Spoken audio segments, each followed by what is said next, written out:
It's so sad. वहाँ पप्पू की कितनी इंसल्ट हो रही होगी। होनी चाहिए उसकी इंसल्ट।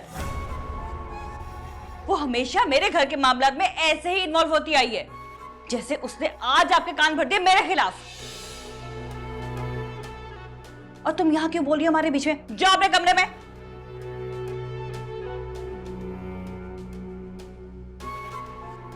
बात ऐसे खत्म नहीं होगी, तुम्हें जवाब देना पड़ेगा। किसकी मर्जी से तुम वहां गई थी और तुम्हें किसने इस बात का हक दिया है कि तुम इस घर की मलकियत पर अपना हक जताओ? बोलो, जवाब दो। क्या ये क्या कह रहे हैं आप? अपनी बहन के सिखाए पे एक पल में आपने मुझे पराया कर दिया। क्या इस घर पे मेरा कोई हक नहीं है? तुम उफ, बस कर दो सनम, बस कर दो। सुहाना को तुम मेरी बहन होने की सजा दे रही हो। हम भी बेटी वाले हैं, जरा सोचो। कभी सोचा तुमने ये? मेरी बेटी का सुहाना से क्या मुकाबला? सुहाना को तो मैं छोड़ूंगी नहीं। एक बात याद रखना, आइंदा तुम ऐसा कुछ नहीं करोगी। मैं तुम्हें बता रहा हूं, मैं तुम्हें बता रहा हूं।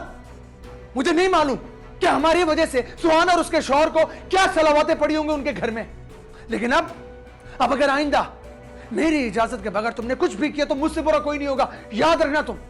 फिर मुझसे शिकायत मत करना। बस कर दो, बस।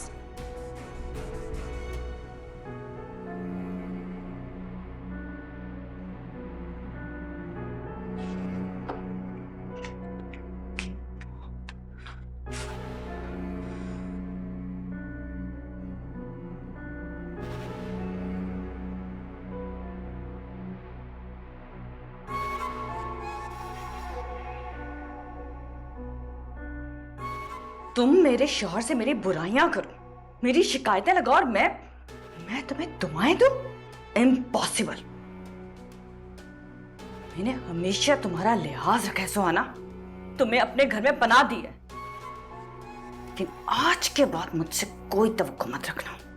आइंदा कभी ससुराल में झगड़ा करो ना तो मुंह उठा के यहां आने की हिम्मत मत करना, वरना मुझसे बुरा कोई नहीं होगा। और हाँ, एक बात कान खोल के सुन लो तुम, अगर इस कॉल का ढिंढोरा तुमने अपने भाई से पीटा ना तो मुझसे बुरा कोई नहीं होगा।